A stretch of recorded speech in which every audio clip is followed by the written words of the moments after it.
أعوذ بالله من الشيطان الرجيم بسم الله الرحمن الرحيم الحمد لله رب العالمين الصلاة والسلام على رسول الكريم وعلى آله وصحبه أجمعين. உலகிற்கு அருளாக அனுப்பப்பட்ட நபி ஸல்லல்லாஹு அலைஹி வஸல்லம் அவர்கள் பிறந்த ரபியுல் அவ்வல் மாதத்தை முன்னிட்டு சலாமா சொசைட்டி ஏற்பாடு செய்யும் விசேட நிகழ்ச்சி தொடருக்கு வருகை தந்துள்ள உங்கள் அனைவரையும் அன்புடன் வரவேற்கின்றோம். ரசூல் ஸல்லல்லாஹு அலைஹி வஸல்லம் அவர்களின் வாழ்வை படிப்பதற்கு மிகவும் பொருத்தமான காலகட்டம் இது. அந்த வகையில் ரசூல் ஸல்லல்லாஹு அலைஹி வஸல்லம் அவர்களின் வாழ்வில் இடம்பெற்ற 5 முக்கியமான நிகழ்வுகளை அடிப்படையாக கொண்டு இந்த நிகழ்ச்சி தொடர் வடிவமைக்கப்பட்டுள்ளது. இன்றிலிருந்து இன்ஷா அல்லாஹ் இன்னும் 5 வாரங்களுக்கு தொடர்ச்சியாக இந்த நிகழ்ச்சி தொடர் நடைபெற உள்ளது. அதன் ஆரம்ப நிகழ்ச்சி ரசூல் ஸல்லல்லாஹு அலைஹி வஸல்லம் அவர்களின் ஹிஜ்ரத்துடன் தொடர்படுத்தி மதீனா ஹிஜ்ரத்தும் நபி ஸல்லல்லாஹு அலைஹி வஸல்லம் அவர்கள் மேற்கொண்ட பிரதான பணிகளும் என்ற தலைப்பில் இன்றைய உரை அமையப்பெற உள்ளது. இந்த உரையை நிகழ்த்துள்ளார் சலாமா சொசைட்டியின் தலைவர் ஷேக் ஆசாத் அப்துல் மயீத் அவர்கள். இன்ஷா அல்லாஹ் இப்போது நாம் அவருடைய உரைக்கு செவிமளிப்போம்.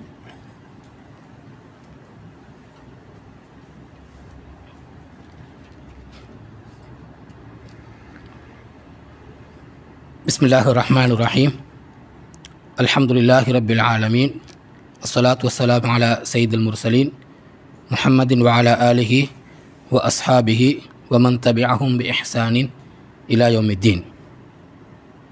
அன்புக்குரிய சகோதரர்களே, நேயர்களே, சகோதரிகளே, அஸ்ஸலாமு அலைக்கும் வரஹ்மத்துல்லாஹி வபரகாத்துஹு. ஹிஜ்ரி 1447 வருடத்தின் ரபியுல் அவ்வல் மாதத்தில் நாங்கள் இருக்கின்றோம்.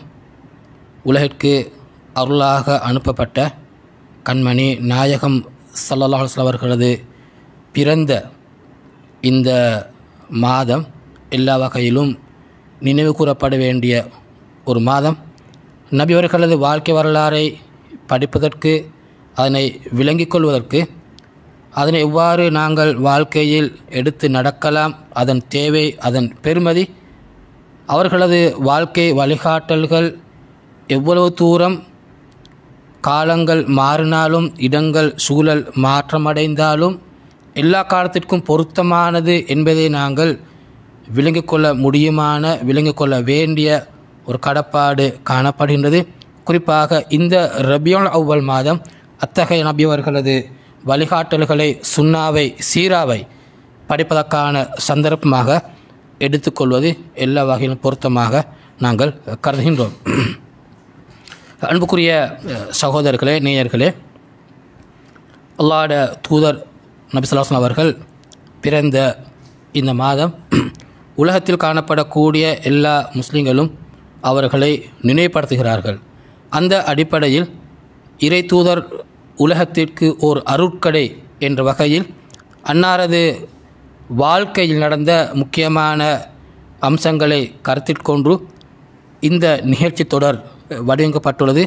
அதில் முதல் நிகழ்ச்சியாக ரசூல் ஸல்லல்லாஹு அலைஹி வஸல்லம் அவர்கள் ஹிஜ்ரத் பயணத்தை மேற்கொண்டமையும், ஹிஜ்ரத்துக்கு பின்பு மதீனாவில் மேற்கொண்ட முக்கியமான பணிகள் தொடர்பாக இந்த சந்தர்ப்பத்தில் உங்களோடு சில முக்கியமான விடயங்களை நாங்கள் கலந்துரையாட இருக்கின்றோம். அல்லாஹ் தஆலா எமது செயல்களை அங்கீகரித்து எமக்கு அருள் புரிவானாக என்ற பிரார்த்தனையோடு இந்த நிகழ்ச்சியை நாங்கள் ஆரம்பிக்கின்றோம். ஹிஜ்ரத் தொடர்பாக ஏலவே சலாமா சொசைட்டி ஒரு நிகழ்ச்சி விரிவாக நடாத்தி இருக்கின்றது. நாங்கள் அது தொடர்பாக இன்று விரிவாக பார்க்க மாட்டோம். ஹிஜ்ரத்தோடு தொடர்பான பரந்த விரிந்த பகுதியில் ஏன் நபி ஸல்லல்லாஹு அலைஹி வஸல்லம் அவர்கள் மதீனாவை நோக்கி ஹிஜ்ரத் சென்றார்கள் என்பது தொடர்பான காரணங்களை இந்த இடத்தில் ஆரம்பத்தில் நினைவுபடுத்த பொருத்தம் என்று கருதுகின்றேன். அந்த வகையில் வரலாற்றாசிரியர்கள் இதனை ஆய்வு செய்யக்கூடிய சந்தர்ப்பத்தில் முக்கியமான 3 காரணிகளை குறிப்பாக அடையாளப்படுத்துவார்கள்.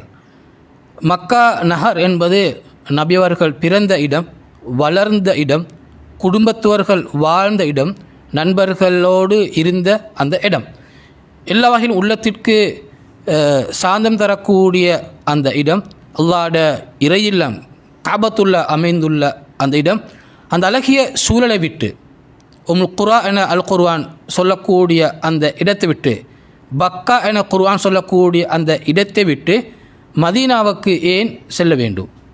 மதீனாவுக்கு செல்ல வேண்டும். இதற்கு முக்கியமான 3 காரணிகளை அடையாளப்படுத்துவார்கள் வரலாற்று ஆசிரியர்கள். முதலாவது காரணி, நபி ஸல்லல்லாஹு அலைஹி வஸல்லம் அவர்கள் அல்லாஹ்ட ஒரு தூதர், அல்லாஹ்ட வஹியை இந்த உலகத்துக்கு எத்தி வைக்க அல்லாஹ் அனுப்பிய ஒரு தூதர். இந்த பணியை மக்கா காலத்தில், மக்கா பிரதேசத்தின் அன்னவர்கள் செய்யக்கூடிய சந்தர்ப்பத்தில் மக்கத்து மனிதர்கள், குறிப்பாக இஸ்லாத்தை ஏற்றுக்கொள்ளாத காஃபிர்கள் மிகப்பெரிய அநியாயங்களை செய்ய தொடங்கினார்கள். தாவாவை, இஸ்லாமிய பணியை அடக்குவதில், அதனை பரவாமல் அவர்கள் அதை பரவாமல் இருப்பதற்காக வேண்டி பல்வகையான செயற்பாடுகளை செய்து வந்தார்கள். ஏன்னா தாவாவை, இஸ்லாமிய பிரச்சார பணியை அந்த இடத்திலேயே நசுக்குவதற்காக மக்கத்து மனிதர்கள் கடுமையாக உழைத்ததன் காரணமாக, ஈடுபட்டதன் காரணமாக இஸ்லாத்தை அங்கு முழுமையாக பாதுகாக்க முடியாத ஒரு நிலைமை ஏற்பட்டது. இதன் காரணமாக இடத்தை மாற்ற வேண்டிய ஒரு தேவை ஏற்பட்டது. இது முதலாவது காரணம். 2வது காரணம், இந்த பணியை மேற்கொண்ட ரசூல் ஸல்லல்லாஹு அலைஹி அவர்கள், அவரை ஏற்றுக்கொண்ட முஸ்லிம்கள், ஆண்கள், பெண்கள் அனைவரையும் உள ரீதியாக, மானசீக ரீதியாக, சமூக ரீதியாக, பொருளாதார ரீதியாக மக்கத்து காஃபிர்கள் கடுமையாக இம்சித்தார்கள். எல்லா வகையான தடைகளையும் அவர்களுக்கு முன்னால் இவர்கள் விதிக்க ஆரம்பித்தார்கள். எந்த அளவுக்கு என்றால், ஷியாபு பனி தாலிப், அபு தாலிப் என்ற பள்ளத்தாக்கில் சுமார் 3 வருடங்களாக நபி ஸல்லல்லாஹு அலைஹி அவர்களையும் சஹாபாக்களும் குடும்பத்தவர்களையும் ஒன்றாக அடைத்து வைத்து பொருளாதார ரீதியாக, சமூக ரீதியாக உறவுகளை துண்டிக்கும் அளவுக்கு மக்கத்து காஃபிர்கள் மோசமாக நடந்து கொண்டமை இன்னொரு முக்கியமான காரணியாக நாங்கள் வரலாற்றில் காண முடியும். 3வது காரணி, இஸ்லாத்தின் இயல்பு. அல்லாஹ் தஆலா இந்த இஸ்லாத்தை, இந்த மார்க்கத்தை, இந்த வஹியை ஒரு சமூகத்துக்கு மாத்திரம் அனுப்பவில்லை. அது மக்காவோடு சுருங்கிய ஒரு மார்க்கம் அல்ல, மதீனாவோடு சுருங்கிய ஒரு மார்க்கம் அல்ல, இல்லை அரபியலோடு சுருங்கிய ஒரு மார்க்கம் அல்ல. அது ஒரு பூகோள எல்லைகளை தாண்டின ஒரு மார்க்கம். உலகத்தில் வாழக்கூடிய அனைத்து மனிதர்களும் பொருத்தமான மார்க்கம், ஒரு சர்வதேச பண்பை கொண்ட ஒரு மார்க்கம். எனவே இந்த மார்க்கத்தை நாங்கள் பூகோள எல்லைகளோடு சுருக்க முடியாது. அதன் இயல்பு, அது பரவக்கூடிய மார்க்கம், வேகமாக உள்ளங்களை சென்றடையக்கூடிய மார்க்கம். எனவே இது ஒரு இடத்தோடு சம்பந்தப்பட்டதல்ல, ஒரு இனத்தோடு சம்பந்தப்பட்டதல்ல, ஒரு மொழியோடு சம்பந்தப்பட்டதல்ல. அது அனைத்தையும் தாண்டின முழு மன சமூகத்துக்குமான ஒரு மார்க்கமாகும். என் இயல்பாக இந்த மார்க்கம் எந்த இடத்தில் போனாலும் அது வாழும், அது பரவும், அது உள்ளங்களை ஆக்கர்ஷிக்கும். அந்த வகையில் மதீனா போவதில் எந்த ஆச்சரியமும் கிடையாது. அல் குர்ஆன் சொல்கிறது, வமா அர்சல்னாக இல்லா காஃபத்தல் லின்னாசி பஷீரன் வனதீரா வலாக்கின் அக்ஸரன் நாசி லா யஅலமூன். நபி, நாங்கள் உங்களை மனித சமூகத்துக்கு, முழு மன சமூகத்துக்கும் நாங்கள் உங்களை நன்மாராயம் கூறக்கூடியவராக, எச்சரிக்கை செய்யக்கூடியவர் நாங்கள் அனுப்பியிருக்கிறோம். ஆனால் மனித அதிகமாக இதனை விளங்க மாட்டேன்னு குர்ஆன் சொல்லுகிறது. எனவே இஸ்லாத்திட பண்பு தஅவா ஆலமியா, ரிசாலா ஆலமியா, வமா அர்சல்னாக இல்லா ரஹ்மத்தன் லில் ஆலமீன். முழு உலகத்தாருக்குமான மார்க்கம் என்ற வகையில் அது ஒரு இடத்தோடு சம்பந்தப்படாமல் மதீனாவுக்கு போய் அதன் பணிகளை ஆரம்பித்தது. இந்த வகையில் இப்படி 3 வகையான முக்கியமான காரணிகளை நாங்கள் சீரா படிப்பதன் மூலமாக புரிந்து கொள்ள முடியும். அடுத்து நான் பகுதிக்கு வருவோம். மதீனாவுக்கு நபி ஸல்லல்லாஹு அலைஹி வஸல்லம் சென்ற பின்பு அங்கு நடந்த சம்பவங்கள், எப்படி மதீனத்து மக்கள் நபியவர்களை வரவேற்றார்கள், நபியவர் அங்கே போக்கு முன்பு நடந்த ஏற்பாடுகள் நாங்கள் அதிகமாக தெரிந்திருக்கின்றோம். நபி ஸல்லல்லாஹு அலைஹி வஸல்லம் அவர்கள் மதீனாவுக்கு சென்றதன் பின்னால் என்ன வகையான பணிகளை மேற்கொண்டார்கள், அந்த பணிகளில் எவை மிக முக்கியமானவை, அது தொடர்பாக நாங்கள் புரிய வேண்டிய அம்சங்கள் எவை என்பது தொடர்பாக நாங்கள் சந்தர்ப்பத்தில் பார்க்க இருக்கின்றோம். இங்கு நான் முக்கியமான 3 விடயங்களை அழுத்தி சொல்ல நினைக்கின்றேன். முதலாவது விடயம் பினா அல் மஸ்ஜித் அன் நபவி, பள்ளியை நிர்மாணித்தல். அங்கு ஒரு பள்ளி நிர்மாணிக்கப்படுகிறது. நபி ஸல்லல்லாஹு அலைஹி அவர்கள் மதீனாவுக்கு சென்ற ஆரம்பத்தில் செய்த முதலாவது பணி அங்கு ஒரு மஸ்ஜிதை நிர்மாணித்தார்கள். முதலாவது பணி. நபியவர்கள் சென்ற தனது அல் கஸ்வா என்ற அந்த ஒட்டகம் எந்த இடத்துல போய் நின்றதோ அந்த இடத்தை ஒரு பள்ளிக்குரிய இடமாக, மஸ்ஜிதுக்கு இடமாக நபியவர்கள் தெரிவு செய்தார்கள்.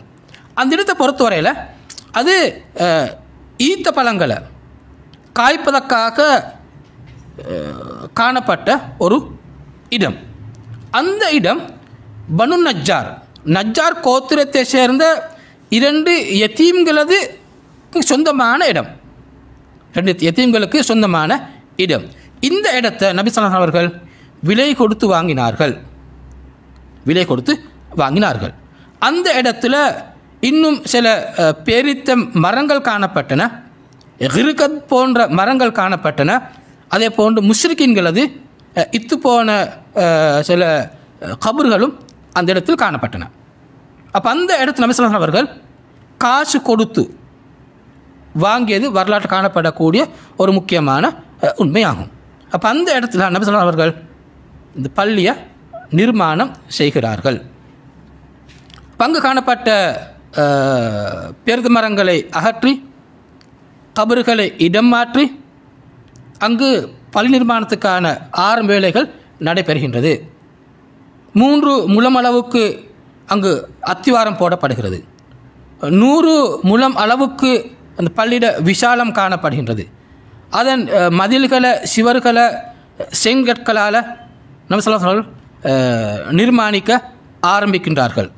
அதன் கூரை பகுதி பேரித்த மரத்தின் ஓலைகளால் அது கூரைகள் செய்யப்படுகின்றன. அதன் நிலப்பகுதி சிறு சின்ன கற்களால் நிலப்பகுதி செப்பனிடப்படுகின்றது. இப்படியாக எளிமையான முறையில் அந்த பள்ளிவாசல் கட்டப்படுகிறது. சஹாபாக்களோடு சேர்ந்து நபி ஸல்லல்லாஹு அலைஹி அவர்களும் உழைத்து அந்த பள்ளியை நிர்மாணிக்கிறார்கள். இது ஹிஜ்ரத் ஆரம்பத்தில் நடக்கக்கூடிய ஒரு முக்கியமான பணி. இந்த பணியின் மூலமாக நாங்கள் என்ன புரிந்து கொள்ள வேண்டும்? நாங்கள் புரிந்து கொள்ளக்கூடிய முக்கியமான பாடங்கள் இவை. ரைட். முதலாவது விஷயம் பொருத்தமான இடத்தை தெரிவு செய்வது.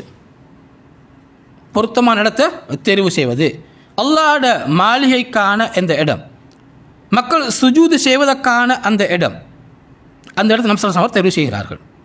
அந்த இடத்தை தெரிவு செய்யக்கூடிய சந்தர்ப்பத்தில் அந்த இடம் 2 யத்தீம்களுக்கு சொந்தமானதாக காணப்பட்டது.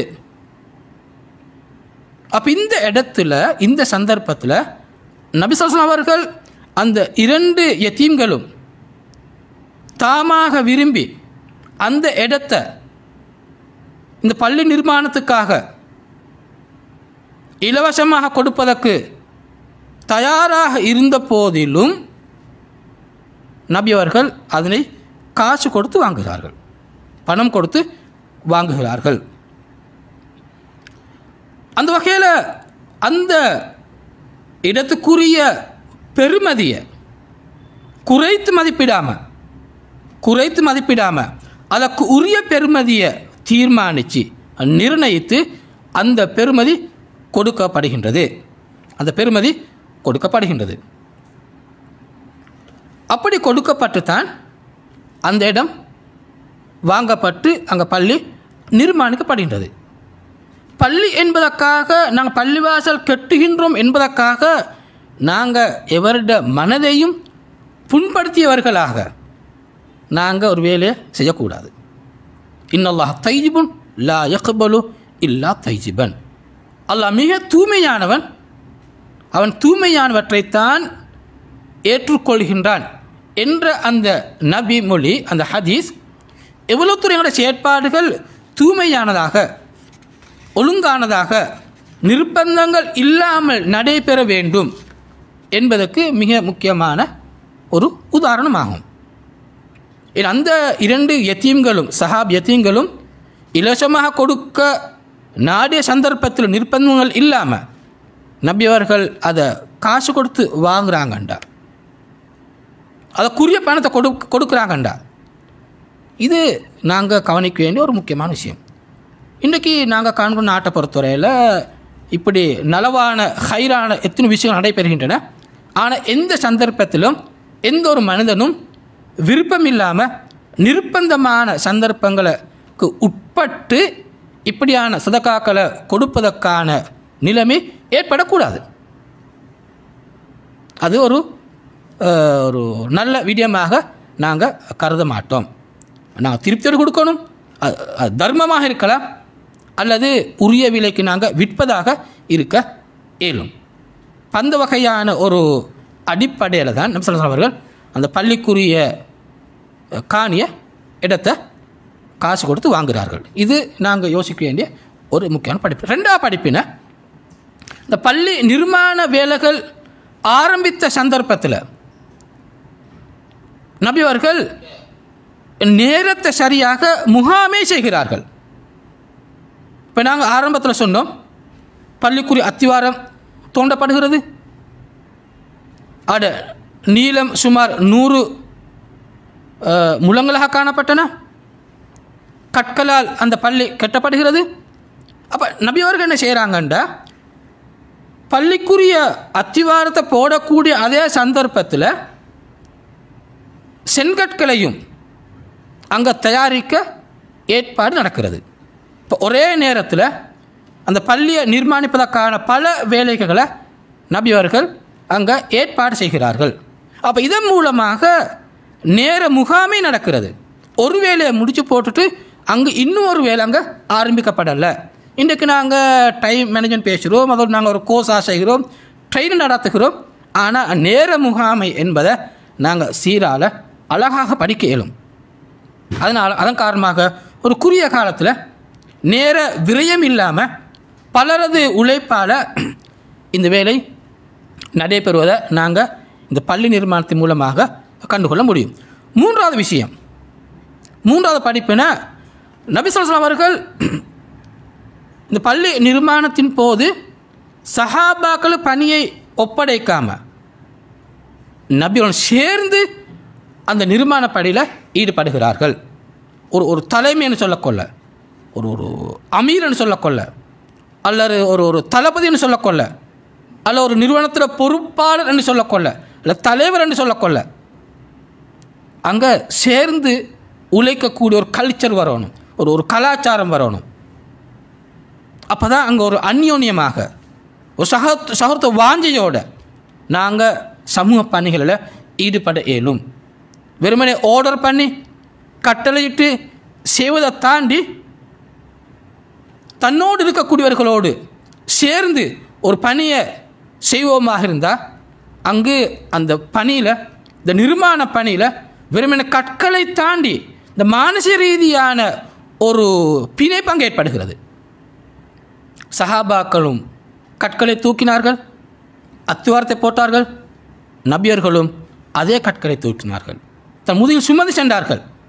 சஹாபாக்களோடு தோளோடு தோளாட இருந்து தன்னை வித்தியாசப்படுத்தி காட்டாமல், தன்னை வேறுபடுத்தி காட்டாமல் நபியர்கள் இணைந்து செயற்பட்டார்கள்.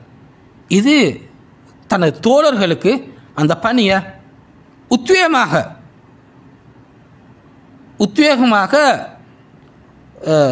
செய்து முடிப்பதற்கு மிகப்பெரிய ஒரு தூண்டு காரணியாக காணப்பட்டது. ஏன்னா நாங்கள் சமூக பணிகளை செய்யக்கொள்ள இப்படியான ஒரு முன்னுதாரணங்கள் வரக்கூடிய சந்தர்ப்பத்தில் நாங்கள் சமூகமாக இணைந்து இந்த பணிகளை நாங்கள் செய்ய இயலும். சூரா கஹஃப் சொல்லுற மாதிரி ஜுல்கர்னைன் எப்படி அந்த யஜூஜ் மஜூஜ் கூட்டத்தின் அநியாயத்திலிருந்து சமூகத்தை பாதுகாத்தாலும் குர்ஆன் சொல்லுது சூரா கஹஃப்ல. அப்போ அந்த மக்கள் சொன்னாங்க, நாங்களுக்கு கூலி தருகிறோம், நீங்கள் ஒரு அணையை போட்டு தாங்கன்னு சொல்லுறாங்க. அவர் என்ன சொன்னார், நீங்கள் கூலி தர தேவையில்ல, நீங்களும் என்னோடு சேர்ந்து இந்த பணியை செய்யுங்க. ஆத்தூனி ஜுபர் ஹதீத் என்று வசனங்கள் அப்படியே வருது. நீங்கள் எனக்கு இந்த இரும்பு பாலங்களை கோந்தாங்க, அது நான் அந்த மலைக்கு மேலே வைப்பேன், அப்போ நீங்கள் நெருப்பு போடுங்கன்னு சொல்லி அந்த இணைந்து வேலை செய்யக்கூடிய இந்த கலெக்டிவ் வேக் என்பதை நாங்கள் சீரால் இஸ்லாத்தை நான் தாராளமாக கண்டுகொள்ள இயலும். அதன் மூலமாக குறுகிய காலத்தில் நாங்கள் எங்களோட பணிகளை நிவர்த்திக்க முடியும். எனவே தான் மட்டுமண்டில்லை, அல்ல நீங்கள் மட்டுமண்டில்லை, நாங்கள் அனைவருமாக சேர்ந்து வேலை செய்யக்கூடிய அந்த கலாச்சாரத்தை நாங்கள் இதன் மூலமாக கண்டுகொள்ள முடியும். 4வது விஷயம், 4வது படிப்பினர் அந்த சூழலில் காணப்பட்ட மதீனா சூழலில் இந்த பள்ளியை நிர்மாணிக்கக்கூடிய சந்தர்ப்பத்தில் காணப்பட்ட இந்த பொருட்களை வைத்துத்தான் நபி அவர்கள் பள்ளியை நிர்மாணித்தார்கள். தமது சூழலில் தமக்கு என்னென்ன வாய்ப்புகள் காணப்படுகிற, எமக்கு என்னென்ன நாங்கள் பொருட்களை பௌதிக வசதி பெற்றுக்கொள்ள முடியும், அவற்றை கருத்தில் கொண்டு நபி அவர்கள் அந்த பள்ளியை நிர்மாணித்தார்கள். அங்கே என்ன காணப்பட்ட ஈத்த மரங்கள் காணப்பட்ட, ஓலைகள் எடுத்தாங்க, கூரைக்கு பாவிச்சாங்க. அதை ஏன்னா அந்த மண்ணை பயன்படுத்தி செங்கற்களை உருவாக்கி அதை சிவர்களுக்கு பயன்படுத்தினாங்க. இப்படி அந்த சூழலில் காணப்பட்ட வசதி வாய்ப்புகளை வைத்து அந்த பள்ளி நிர்மாணம் மேற்கொள்ளப்படுகிறது. எனவே சமூகத்துக்கு மிகப்பெரிய சுமையாக மாறல, மிகப்பெரிய ஒரு சுமையாக இது மாறல. இன்றைக்கு நாங்கள் சமூகத்தில் காண்கிறோம் எத்தனையோ பல ப்ரொஜெக்டுகள் ஊர் மட்டங்களில் நடைபெற்று வருகின்றன, நல்ல நல்ல ப்ரொஜெக்ட். ஆனால் பல போது அது ஊர் மக்களுக்கு ஒரு சுமையாக மாறும். பிறருக்கு காட்டுவதற்காக செய்வதை விட தமது வசதிக்கேற்ப செய்யும் சந்தர்ப்பத்தில் எல்லாரோட ஒத்துழைப்பும் அங்கே கிடைக்கும், எல்லாரோட ஈடுபாடும் அங்கே வரும், எல்லாருக்கும் ஓனர்ஷிப் பிரிஞ்சு போகும். எனவே நல்ல ஒரு ஐக்கியமான சூழலை அங்கே நாங்கள் கண்டுகொள்ள இயலும். இல்லாட்டி பல போது நில ப்ரொஜெக்டுகள் நடந்து முடிஞ்சிருக்கும், ஆனால் அந்த நிர்வாகிகளோ அல்ல ஈடுபட்டவர்களோ கடன் சுமையோடு அவங்க காலத்தை கழிக்க நிலையும் ஏற்பட்டு இருக்குது. அதனால் நாங்கள் பார்க்கணும் எங்களோட சூழலில் எங்களோட இயலுமைக்கு என்னென்ன விஷயங்கள் காணப்படுது, அதை நாங்கள் மையப்படுத்தி எங்களோட வேலை திட்டங்களை நாங்கள் செய்ய முடியுமா இருந்தால் அதுதான் எங்களுக்குரிய கடமை. வரக்கூடிய சமூகம் அவங்களோட காலத்துக்கு ஏற்ப அதை டெவலப் பண்ணிக்கொள்ள முடியும். இது நாங்கள் ஹிஜ்ரத்தின் போது நபி அவர்கள் மேற்கொண்ட பள்ளி நிர்மாணம் என்ற விஷயத்தில் நாங்கள் காணக்கூடிய முக்கியமான சில விஷயங்கள். நான் இன்னொரு பதிவுக்கு நேரத்தை கருத்தில் கொண்டு 2வது விஷயம், நபி ஸல்லல்லாஹு அலைஹி வஸல்லம் மதீனாவுக்கு ஹிஜ்ரத் வந்ததன் பின்னால் அடுத்த கவனம் செலுத்தினாங்க, ஒரு ஒரு சந்தையை நிர்மாணிக்கணும், ஒரு சூக்னு சொல்கிறோம், ஒரு சந்தையை நிர்மாணிக்கணும். ரைட், முதலாவது பள்ளியை நிர்மாணித்தாங்க, 2வது ஒரு சந்தையை நிர்மாணிக்க ஆரம்பித்தாங்க. இஸ்லாத்தோட பணி, ஒரு முஸ்லீமோட பணி, இந்த மார்க்கம் மக்களுக்கு போய் சேர வேண்டும், உள்ளங்களை அடைய வேண்டும், அதற்காக நாங்கள் உழைக்க வேண்டும் என்று சொல்கிறோம். ஏன் மதீனாவுக்கு அந்த மக்கா விட்டு அங்கே இஸ்லாத்தை எத்தியப்பதற்கான நல்ல சூழல் இல்லை, மதீனாவுக்கு வராங்க. மதீனாவுக்கு வந்து என்ன செய்யணும், இதெல்லாம் விட்டு போட்டு மக்களுக்கு இஸ்லாத்தை எத்தியப்பதில் மாத்திரம் கவனம் செலுத்துவதா? அப்படி நம்ம காணப்படலை. பந்தவையில் தான் இந்த சந்தை நிர்மாணம் இங்கு வருகிறது. சமூகத்தை சமூக ரீதியாக பொருளாதார ரீதியாக மேம்படுத்துவது ஒரு அடிப்படையான விடயமாகும். நபி மதீனாவுக்கு அந்த சந்தர்ப்பத்தில் மதீனா மக்களோட இயல்புல வியாபாரம் காணப்பட்ட, அங்கே விவசாயம் காணப்பட்ட. வியாபாரத்தை பொறுத்தவரையில் அதிகமானவர்கள் அதில் இருந்தாங்க யூதர்கள், குறிப்பாக பனு கைனூகா என்ற யூத கோத்திரம் தான் அதிகமாக வியாபாரத்தில் ஈடுபட்டு வந்தாங்க. அவங்களுக்கு என்ற சூக் பனி கைனூகா என்ற பேரில் ஒரு மார்க்கெட்டும் காணப்பட்ட, அவனோட பேரில் அந்த மார்க்கெட் காணப்பட்ட. ரைட், அந்த வகையில் யூதர்கள் அந்த மார்க்கெட்டில் தங்களோட வியாபார முயற்சியில் செஞ்சுட்டு போனாங்க. யூதர்களை பொறுத்தவரையில் வட்டியை அவங்க பார்க்கக்கூடிய ஒரு பார்வை ஒன்று இருக்குது. பிறருக்கு ஹராமண்டுவாங்க, அவங்களுக்கு ஹலாலண்டுவாங்க. ஏன்னா வட்டி கொடுக்கல்வாங்களோ தாராளமாக அவங்க யூதர் செஞ்சுட்டு போனாங்க. மக்கள் தேவையை கருத்தில் கொண்டு, மக்கள் தேவையை அவங்க சந்தர்ப்பம் பயன்படுத்தி விலைகளை கூட பெரிய ஏற்றத்தாழ்வோடு அவங்க செய்ய ஆரம்பித்தாங்க. அப்போ இதனால் மக்கள் பெரிய பாதிப்பு மதீனாவில் காணப்பட்ட. மதீனாவில் வாழ்ந்த ஏனையவர்கள் ஏனையவர்கள் குறிப்பாக விவசாயத்தில் கூட கவனம் செலுத்தினாங்க. விவசாயம். அப்போ விவசாயம் மதீனத்து அரபுகள் செய்ய மதீனாவில் காணப்பட்ட பனு கைனூகா என்ற யூத கோத்திரம் வியாபாரத்தில் அதிகமாக ஈடுபட்டு அந்த ஆக்களுக்கு அதை பொறுத்தவரை அங்கே எந்த விதமான ஒரு போட்டியும் காணப்படலை. இந்த நிலைமை தான் மதீனாவில் காணப்பட்ட. இப்போ சஹாபாக்கள் ஹிஜ்ரத் வராங்க மதீனாவுக்கு. ஹிஜ்ரத் வந்த மக்கத்து சஹாபாக்களை பொறுத்தவரையில் அவங்க அதிகமாக வியாபாரத்தில் ஈடுபட்டுவார்கள். அப்போ இப்படி மதீனாவுக்கு முஹாஜிர்கள் ஹிஜ்ரத் வந்த பின்னால் மதீனாவில் இப்போ ஒரு சின்ன ஒரு மாற்றம் ஏற்பட ஆரம்பிக்குது. இந்த மதீனத்து அரபுகள் விவசாயிகள், ஆனால் மக்கத்து மக்கள் வியாபாரிகள். அப்போ இங்கே மார்க்கெட்டில் ஒரு காம்படிஷன் இங்கே ஏற்பட ஆரம்பிக்குது. ரைட். அந்த வகையில் இது பனு கைனூகா கோத்திரர்களுக்கு ஒரு வகையான ஒரு நெகட்டிவ் ஃபீலிங் ஏற்படுத்துது. எங்களோட போட்டியிடக்கூடிய ஒரு குரு மதீனாவுக்கு வந்துட்டாங்க. எங்களோட வியாபார அதிகாரம் இதன் மூலமாக நாங்கள் இல்லா போகும் அல்ல குறைந்து போகும் என்ற ஃபீலிங்க்கு வராங்க பனு கைனூகா. இதனால் ஒரு வகையான ஒரு ப்ரெஷரை கொடுக்க தொடங்குகிறாங்க இந்த முஹாஜிர்களுக்கு. இப்படியான ஒரு நிலைமை அங்கே ஏற்படுது. இது எனக்கு பிஸ்னஸை காணக்கூடிய ஒரு முக்கியமான ஒரு விஷயம் உண்டு. ரைட். இது சரிப்பில் ரெண்டாவது விஷயம். அப்போ இதெல்லாம் நபி ஸல்லல்லாஹு அலைஹி வஸல்லம் ஸ்டடி பண்ணிவிட்டு ஆய்வு செஞ்சுட்டு ஒரு முடிவுக்கு வராங்க. நாங்கள் மதீனாவில் இன்னொரு மார்க்கெட்டை நாங்கள் உருவாக்க வேண்டும், இன்னும் நாங்கள் சந்தையை உருவாக்க வேண்டும். இந்த பனு கைனூகா அவங்களோட பிஸ்னஸ் நடக்கக்கூடிய மார்க்கெட் அப்படி இருக்க நான் இன்னொரு மார்க்கெட்டுக்கு வர வேண்டும் என்ற கருத்துக்கு வராங்க. வந்து அங்கே ஒரு மார்க்கெட்டை ஒரு சந்தையை அவங்க நிர்மாணம் செய்கிறாங்க. இதுக்கு முக்கியமான 3 காரணங்கள் காணப்படுகின்றன. ஒன்று, இஸ்லாம் போதிக்கக்கூடிய வழிகாட்டல்களை ப்ராக்டிஸ் பண்ணக்கூடிய பிஸ்னஸுக்கான வாய்ப்பு அங்கு காணப்பட வேண்டும்.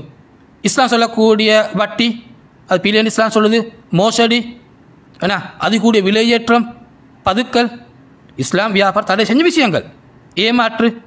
அப்போ இந்த வகையான பிழைகள் அல்லது பாவங்கள் நடைபெறாத நீதி, நியாயம், நேர்மை, உண்மைத்தன்மை, குரல்களை சொல்லி காட்டக்கூடிய நேர்மை, இப்படியான இஸ்லாம் சொல்லக்கூடிய இந்த பெருமானங்கள் அடிப்படைகளை பின்பற்றக்கூடிய அதை வாழக்கூடிய ஒரு சந்தை இருக்க வேண்டும் என்பது ஒரு நோக்கம். ரெண்டாவது நோக்கம் மக்கத்து வியாபாரிகளுக்கும் தொழில் செய்வதற்கான வாய்ப்பை ஏற்படுத்தி கொடுக்க வேண்டும் என்பது ரெண்டாவது நோக்கம். மூன்றாவது, மதீனாவில் இப்போ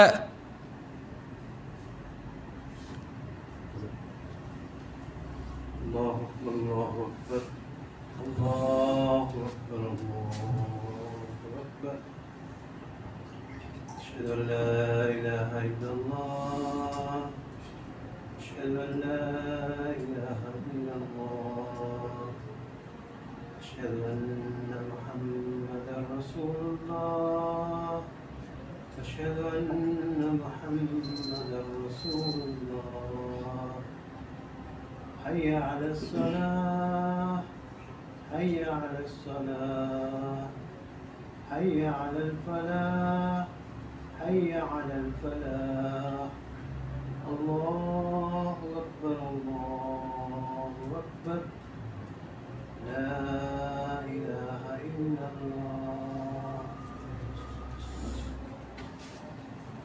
والصلاة والقائمة محمد الرسول إنك لا تخلف الميعاد. خير. بسم الله الرحمن الرحيم. மூணாவது முக்கியமான காரணம், இப்போ மதீனாவில் சனத்தொகை கூடிட்டு இப்போ மக்களுக்கு ஒரு தேவையும் அதிகரித்து விட்டது.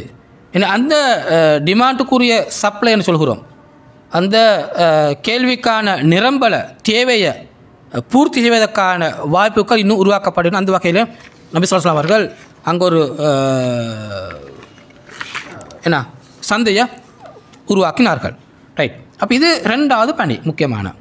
இப்போ நான் கொஞ்சம் பார்க்கும் இந்த பாயிண்ட்ல இருந்து இந்த பள்ளிக்கும் இந்த சந்தைக்கும் இடையிலான உறவு அது எத்தகையது? ஏன் நபி இந்த ரெண்டு விஷயத்திலும் கூட கவனம் செலுத்தினாங்க? மூணாம் நாங்கள் பாயிண்ட்டுக்கும் பின்னால் வருவோம் இன்ஷா அல்லாஹ். ரைட். ஒரு பள்ளிவாசல் நிர்மாணம், இங்கே ஒரு சந்தை நிர்மாணம். ஏன் ரெண்டு நபியவங்க கூட கவனம் செலுத்தணும் ஆரம்பத்தில்? ஓகே, என்ன காரணம்?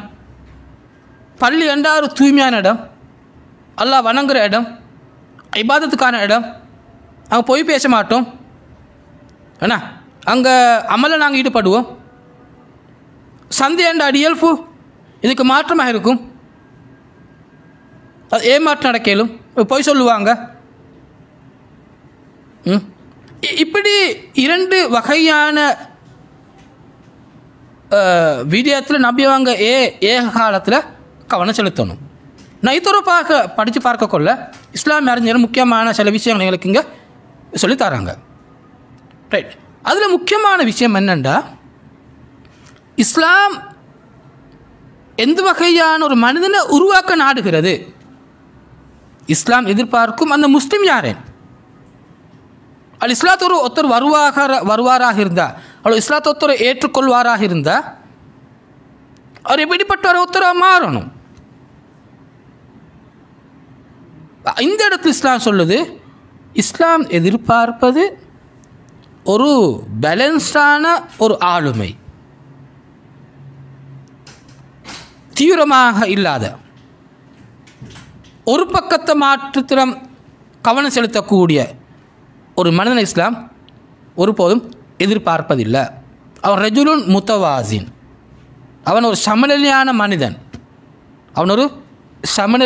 மனிதன். ஒரு பக்கத்தில் மாத்திரம் அவன் கவனம் செலுத்த மாட்டான்.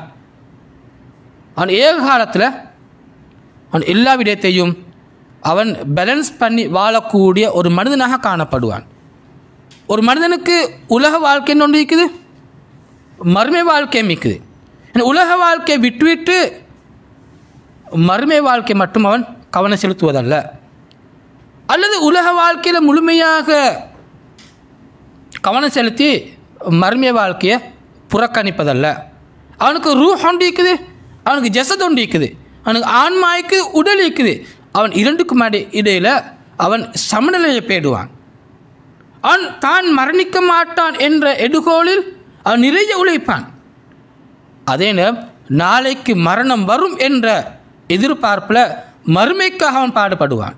இப்படி ஒரு முஸ்லிமை பொறுத்தவரையில் இந்த முரண்பட்ட இரண்டு விடயங்களுக்கு மத்தியில் ஒரு சமநிலையை பேணக்கூடிய மனிதனாக வாழ்வது இஸ்லாம் எதிர்பார்க்கக்கூடிய ஒரு மனிதனாகும். எனவே அவன் எவ்வாறு பள்ளியில் கவனம் செலுத்துகின்றானோ அதே போன்று அவன் தன் பொருளாதார வாழ்க்கையிலும் கவனம் செலுத்துவான்.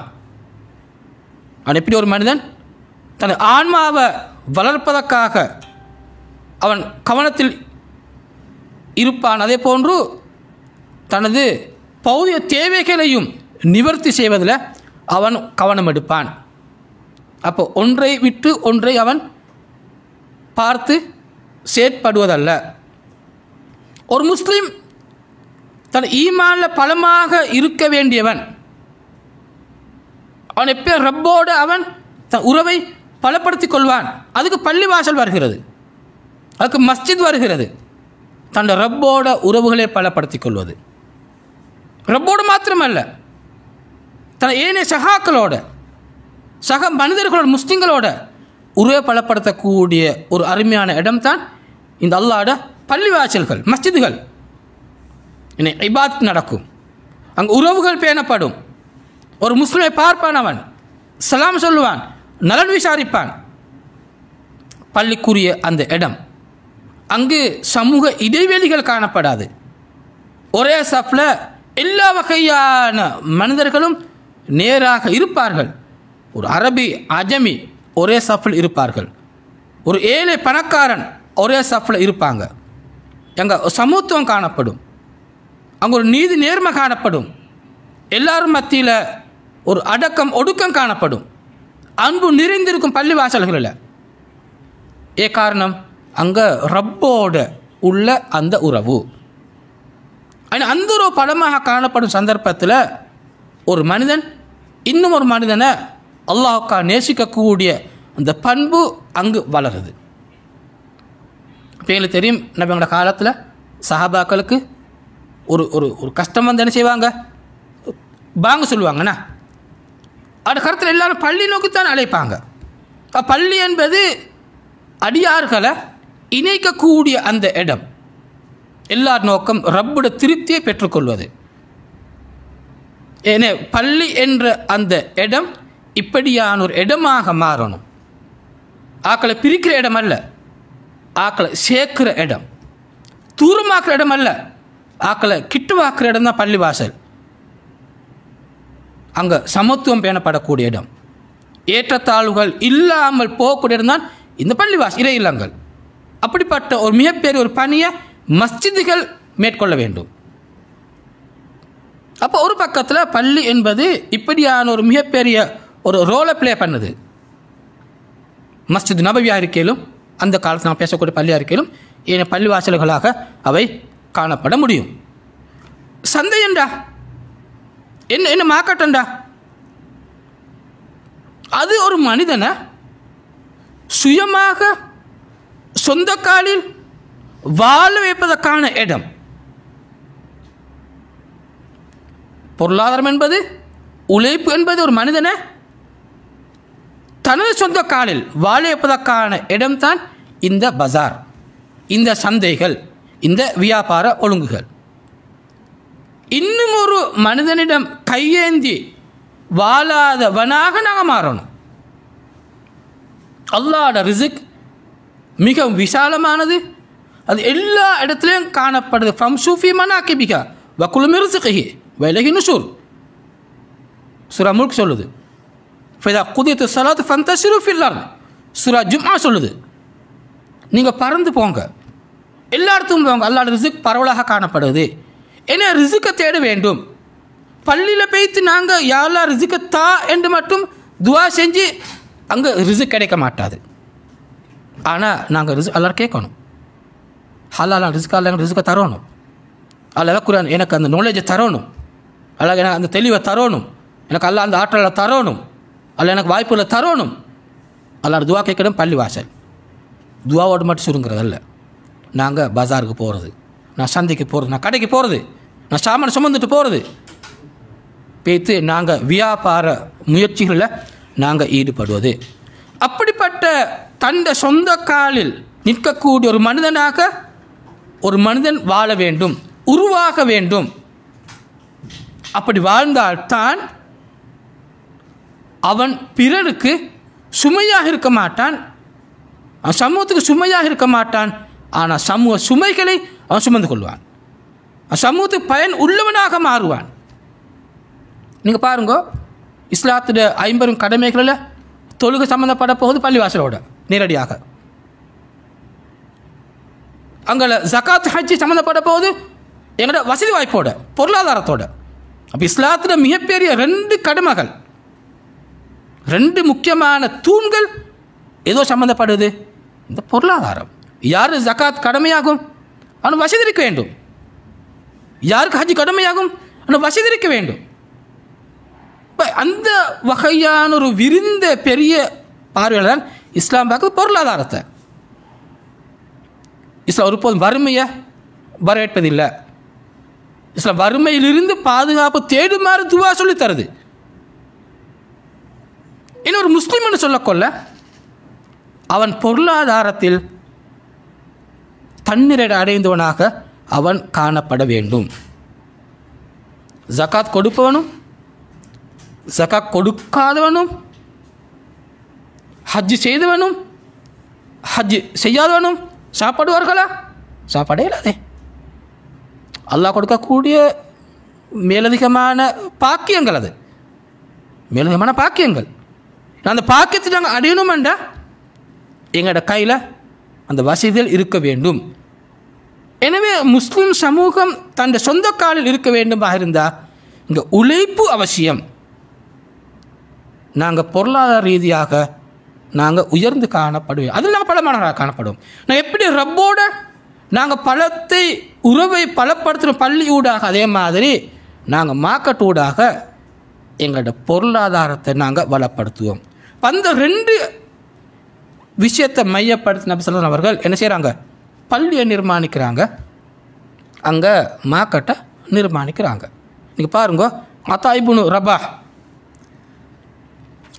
என்ற ஒரு தாபின்னு சொல்லக்கூடிய ஒரு ரிவாயத், இப்படி நபி ஸல்லல்லாஹு அலைஹி வஸல்லம் அவர்கள் மதீனாவுக்கு வந்த சந்தர்ப்பத்தில் அங்கே ஒரு சந்தியை நிர்மாணிக்க நாடினாங்க. அந்த சந்தர்ப்பத்தில் பனு கைனுகா ஏற்கனவே சொன்னேன் நான், அந்த அவங்களோட மார்க்கெட்டுக்கு நபி ஸல்லல்லாஹு அலைஹி வஸல்லம் வந்தார்கள். வந்து பார்த்தாங்க. பார்த்து போட்டுட்டு நபி அவர்கள் மதீனாவுக்கு மீண்டும் வந்து தண்ட காலால் ஒரு இடத்தை அடிக்கிறாங்க.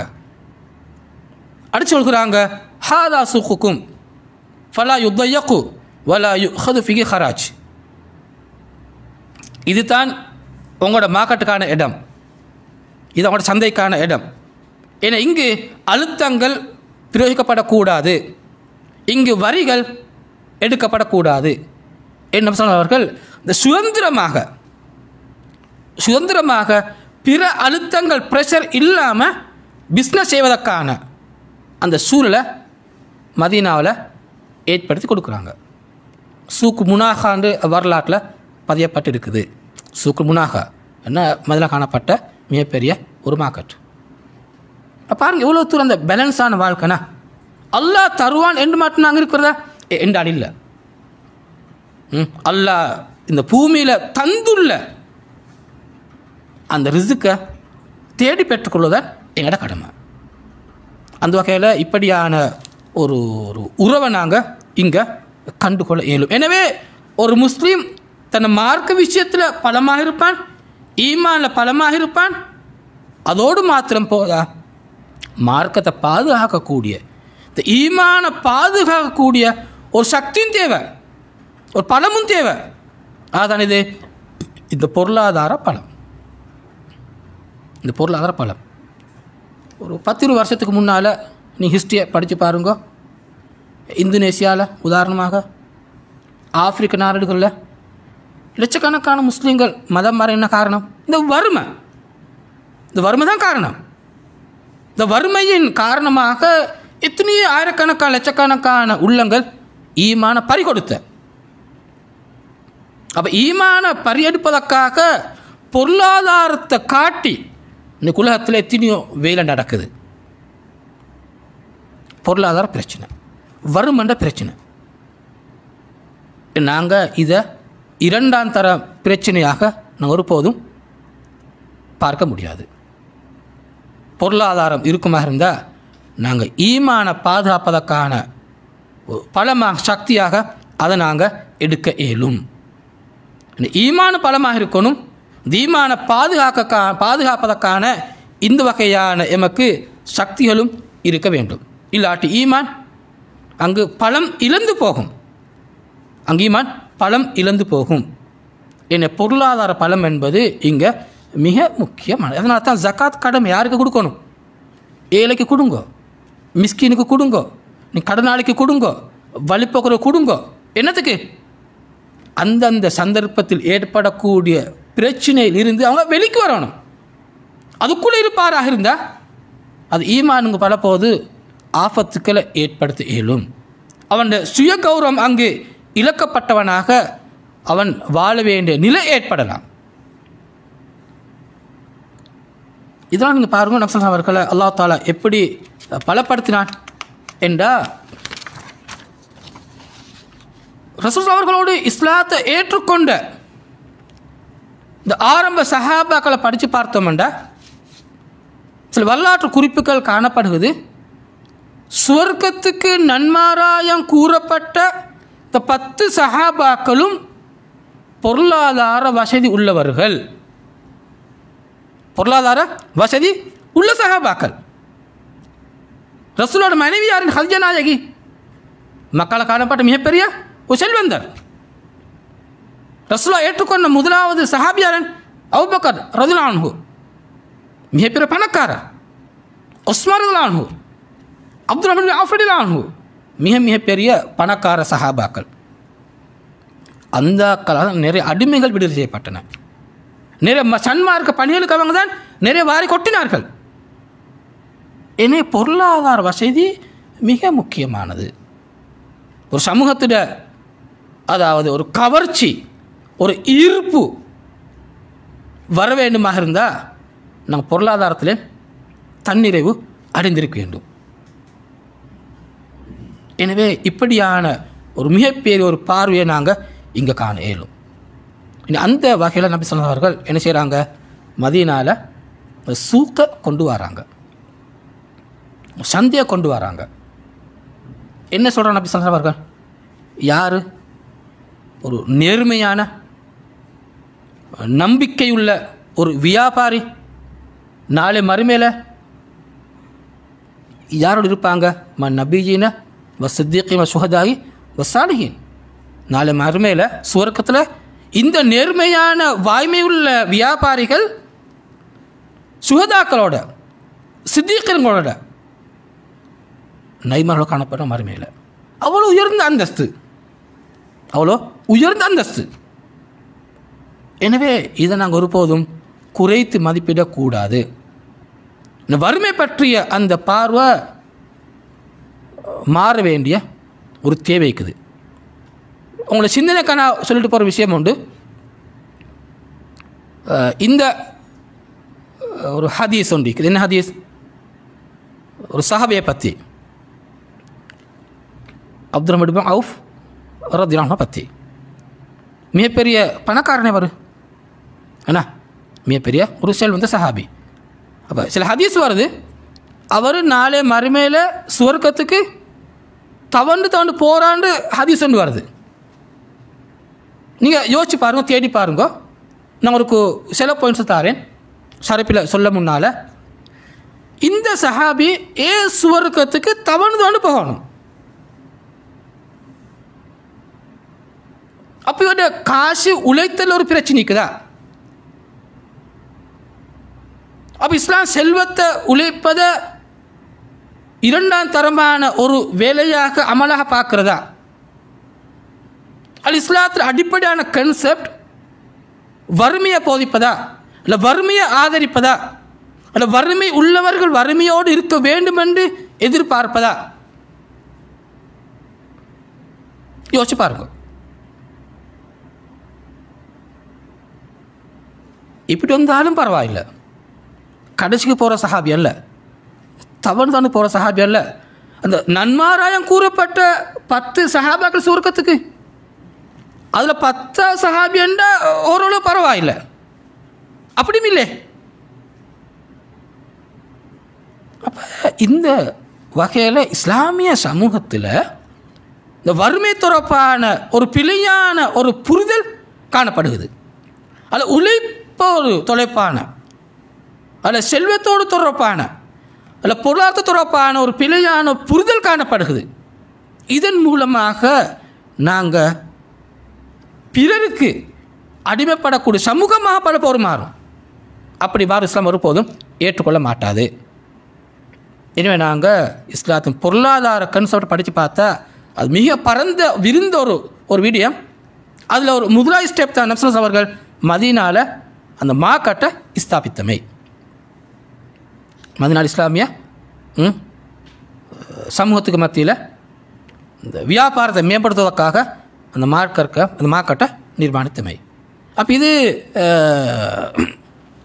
நபிகள் மேற்கொண்ட 2வது பிரதமான பணி. மூன்றாவது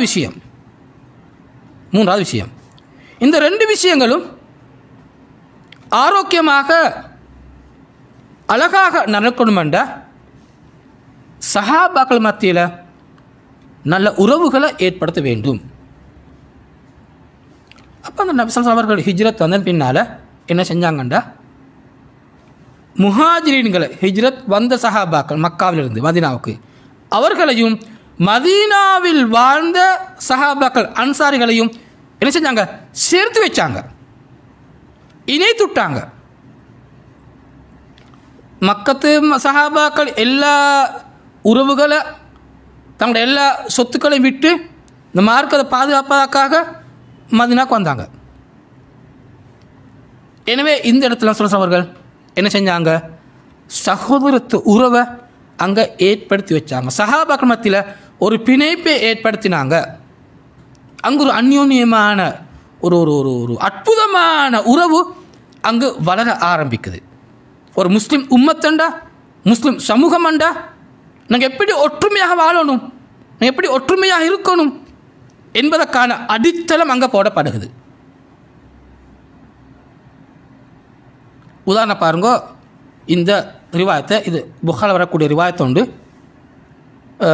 அப்துல் ரஹ்மான் சொல்கிறார்கள், எந்த அளவுக்கு இந்த சகோதரத்து வாஞ்சை ஏற்படுத்தப்பட்டதென்ற அவர் சொல்கிறார்கள், நாங்கள் மதீனாவுக்கு வந்தோம்.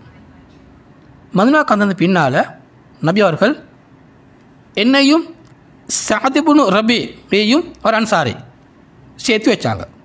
நீங்கள் 2 பேரும் தான் இப்போ சேர்ந்து இருக்கக்கூடியவர்கள். அப்போ எனக்கு சஅத் சொல்கிறாரு, நான் அதிகமான செல்வத்தை உடையவன், எனக்கு நிறைய செல்வங்கள் இருக்குது, நான் உங்களுக்கு என் செல்வத்தில் அரைவாசியை பிரித்து தருகிறேன். இது புகாரில் வரக்கூடிய வார்த்தை. என் செல்வத்தை உங்களுக்கு அரைவாசியை பிரித்து தரேன். எனக்கு 2 வைஃப் இருக்கிறாங்க, நீங்கள் அதில் பாரு உங்களுக்கு ஆக பொருத்தம் யாரை கருதுற, நீங்கள் அந்த வைஃப் என்னை சுட்டி காட்டுங்கோ, நான் தலாக் சொல்வேன், இதா முடிஞ்ச பிறகு நீங்கள் திருமணம் முடிச்சு கொள்ளுங்கோ என்று சஅத் இப்னு ரபீ என்ற சஹாபி அப்துல் ரஹ்மான் பார்த்து சொல்லுகிறாங்க. இதை கேட்ட அப்துல் ரஹ்மான் சொல்கிறாரு, பாரக்கல்லாஹு லக்க ஃபி அஹ்லிக வ மாலிக், அல்லாஹ் தஆலா உங்களோட குடும்பத்தில் உங்களோட செல்வத்தில் அல்லாஹ் பரக்கா செய்யட்டும். உண்மை எனக்கு அந்த தேவை ஒன்று உண்மையில் எனக்கு இல்லை, நீங்கள் எனக்கு சந்தையை காட்டு தாங்கோ, நீங்கள் எனக்கு சந்தையை காட்டு தாங்கோ, மாக்கட்டை காட்டு தாங்கோ. அப்போ சஅத் இப்னு ரபீ மாக்கட்டை காட்டி கொடுத்தாரு, அதை நோக்கி இவர் போனார். இந்த சஹாபாக்கு மத்தியில் காணப்பட்ட இந்த இந்த இந்த பிணைப்பு ஏன்னா தேவை இருந்த போதிலும் கூட இவங்க அதை எடுத்துக்கொள்ளலை. ஏன்னா எடுத்துக்கொள்ளலை. அன்சாரிகள் தங்களோட கடமை உணர்ந்து எதையும் கொடுக்க ரெடியாக இருந்தாங்க. இப்படி நபி ஸல்லல்லாஹு அலைஹி அவர்கள் என்ன செஞ்சாங்கட்ட, சஹாபாக்கள் மத்தியில் அந்த அன்பை வளர்ப்பதற்கான, சகோதரத்தை ஏற்படுத்துவதற்கான அடித்தளத்தை போட்டாங்க. இனி ஒருவர் தனக்கிட்ட எவ்வளோ இருந்தாலும் கொடுக்க ரெடி. சூரா ஹஷர் சொல்லுது, இதை பற்றி சூரா ஹஷர் சொல்லுது, யார் மதீனாவை தங்களது இடங்களாக எடுத்துக்கொண்டார்களோ எப்படி அவன் நடந்து கொண்டாங்க. யுஹிப்பூன மன் ஹாஜர இலைஹிம் வலா யஜிதூன ஃபீ சுதூரிஹிம் ஹாஜத்தின் மா ஊது வயுஸிரூன அலா அன்ஃபுஸிஹிம் வலோ கான பிஹிம் ஹஸாஸா வமன் யூக ஷுஹ்ஹ நஃப்ஸிஹி ஃபஉலாயிக ஹுமுல் முஃப்லிஹூன். அந்த முஹாஜிரீன்களை அன்சாரிகள் தங்களை விட மேலாக மதித்து நேசித்தார்கள். தமக்கு தேவைகள் இருந்த போதிலும் அன்சாரிகள் முஹாஜிரீன்களை முற்படுத்தினார்கள் என்று குர்ஆன் சொல்லுது. ஏன்னா யார் தன் உள்ளத்தில் காணப்படக்கூடிய இந்த கஞ்சத்தனத்தை விட்டும் பாதுகாப்பு பெறுகிறாரோ அவங்க வெற்றி பெறுவான சூரத்து அல் ஹஷ்ர் சொல்லுது. இப்படியான அந்த உறவு ஏன்னா உள்ளங்களுக்கு மத்தியில் பிணைப்பை ஏற்படுத்துவது இஸ்லாத்தை பொறுத்தவரையில் மிக முக்கியமான ஒரு விஷயம். இப்போ பிணைப்பொண்டு ஏற்படுத்தப்பட்டால் அங்கே குரோதங்கள் வரமாட்டாது, வஞ்சகம் வராது, கால் புணர்ச்சி அங்கே மிகைக்காது, அங்கே கால் புணர்ச்சி மிகைக்க மாட்டாது. அங்கே கோத்திர வெறியோ இல்லை குல வெறியோ அல்ல இயக்க வெறியோ அல்லது கொள்கை வெறியோ அங்கே ஒரு போதும் மிகைக்க மாட்டாது. என்ன மிகைக்கும்? நான் அல்லாஹ்வுக்காக உன்னை நேசிக்கின்றேன், அல் உஹுவான்னு சொல்கிறோம். இந்த சகோதரத்துவம் தான் அங்கே மிகைக்கும். ஒரு நல்ல விஷயத்துக்காக அல்லாஹ் விரும்பக்கூடிய ஒன்றுக்காக நான் ஒருவரை நேசிக்கின்றேன். ஏன் நேசிக்கிறேன்? அல்லாஹ் அந்த பண்பை விரும்புகின்றான். நான் ஒரு மதனை வெறுக்கின்றேன், காரணம் என்ன? அல்லாஹ் வெறுக்கக்கூடிய, அல்லாஹ் விரும்பாத ஒரு பண்பு அந்த நபரிடம் காணப்படுகின்றது, அதற்காக நான் வெறுக்கின்றேன். அப்போ எங்களை ஆள வேண்டிய பண்பு இந்த அல்லாஹ்வுடைய வார்த்தைகள், இந்த அல்லாஹ்வுடைய வழிகாட்டல்கள், அல்லாஹ் தூதர் சொல்லக்கூடிய பண்பாடு வேல்யூஸ் இதன் உள்ளங்களை ஆளணும். அந்த வகையான ஒரு ஒரு ஒரு பண்பு மாற்றம் உளமாற்றம் வருமாக இருந்தால் நாங்கள் உண்மையிலே அல்லாஹ்வுடைய உதவிக்கு பொருத்தமான சமூகமாக மாறுவோம். நீ பாருங்க, நபி ஸல்லல்லாஹு அலைஹி வஸல்லம் சொல்லக்கூடிய ஹதீஸை படித்து பார்த்தீங்கன்னா இந்த சகோதரத்தை மையப்படுத்தி எவ்வளோ ஹதீஸ்கள் வந்திருக்குது. உதாரணமாக இந்த ஹதீஸ், இன்னல்லாஹ தஆலா யக்கூலு யௌமல் கியாமா ஐன முத்தஹாபூன பி ஜலாலி அல் யௌம உஸில்லுஹும் ஃபி ظில்லி யௌம லா ظில்ல இல்லா ظில்லி.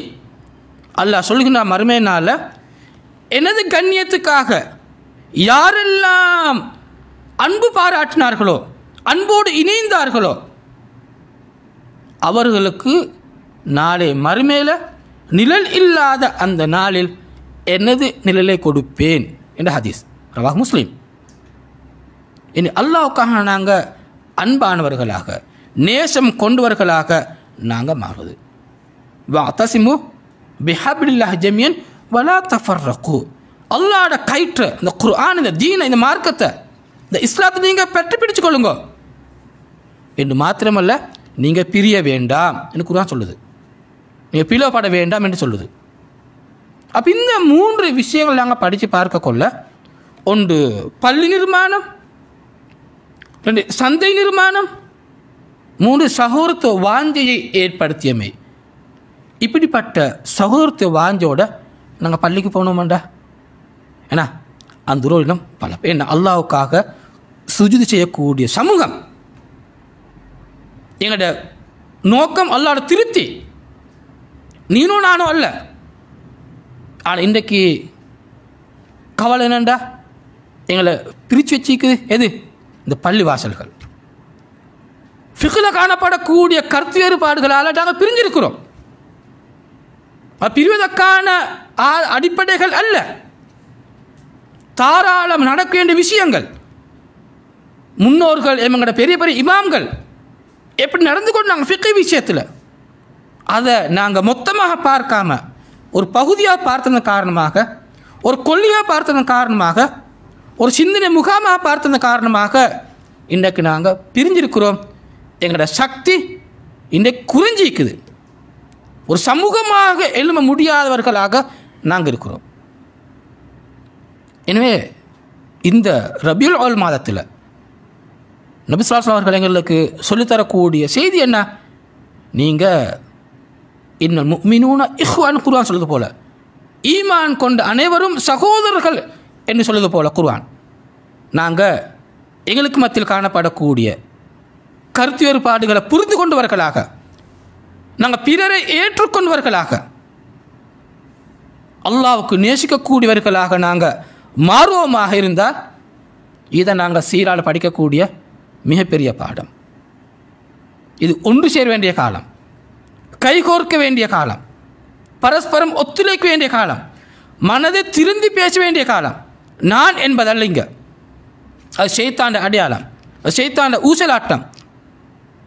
நான் செய்ததல்ல, நீங்கள் செய்ததை நான் ஏற்றுக்கொள்ள ரெக்கக்னைஸ் பண்ணுறது, உங்களோட பணியையும் நான் ஏற்றுக்கொள்வது, அந்த மனோநிலையை நாங்கள் வளர்த்து கொள்வது. அதற்குரிய நல்ல இடம் இந்த மாதம், அதுக்கு நல்ல இடம் இந்த புனிதமான மஸ்ஜிதுகள். அப்படியான உள்ளங்க கொண்டவர்கள் நாங்கள் மாறுவோமா இருந்தாண்டா நாங்கள் பஜார்லேயும் கூட என்ன செய்வோம்? உண்மை பேசக்கூடியவர்களாக, நேர்மையானவர்களாக, உண்மையான அன்பாளர்களாக, பிறருக்கு உதவி செய்யக்கூடியவர்களாக, பிறரை தூக்கி விடக்கூடியவர்களாக நாங்கள் வியாபாரத்தில் ஈடுபடுவோம். அதன் மூலமாகவும் என் உள்ளங்கள் பிணையும், உள்ளங்கள் ஒன்று சேரும். இப்படிப்பட்ட உள்ளங்கள் ஒன்று சேர்ந்தவர்களாக நாங்கள் ரப்பிடம் கையெழுந்து நிச்சயமாக அல்லாஹ் எங்களோட துவாக்களை ஏற்றுக்கொள்வான். என் அன்புக்குரிய நேயர்களே, சகோதரர்களே, சகோதரிகளே, நசீராவை ஆழமாக படிக்கணும், நிறைய வாசிக்கணும், நிறைய நாங்கள் தெரிஞ்சுக்கொள்ளணும். குர்ஆன் அல்லாஹ்வோட வஹி வாழ்க்கையான கோட்பாடு என்றா அதற்கு விளக்கமாக ஹதீஸ்கள் உள்ளன. அந்த ஹதீஸ்களுக்கான நடைமுறை வாழ்க்கையை தான் நாங்கள் சொல்லக்கூடிய நபியவர்களது இந்த சீரா வாழ்க்கை வரலாறு. எனவே இந்த மாதத்தில் இப்படியான ஒரு நிகழ்ச்சி மூலமாக சீராவிலிருந்து ஒரு பகுதியை மிக சுருக்கமாக உங்களோடு பரிமாறிக்கொள்ள கிடைத்துட்டு ரப்புக்கு நன்றி கூறி விடைபெறுகின்றேன். ஜஸாக்குமுல்லாஹ் ஹைரா. அஸ்ஸலாமு அலைக்கும் வரஹ்மத்துல்லாஹி வபரகாத்துஹு.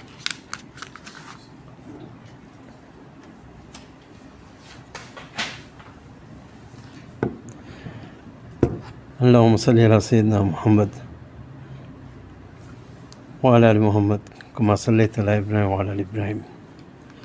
ரசூல் ஸல்லல்லாஹு அலைஹி வஸல்லம் அவர்களை ஞாபகப்படுத்துவதும்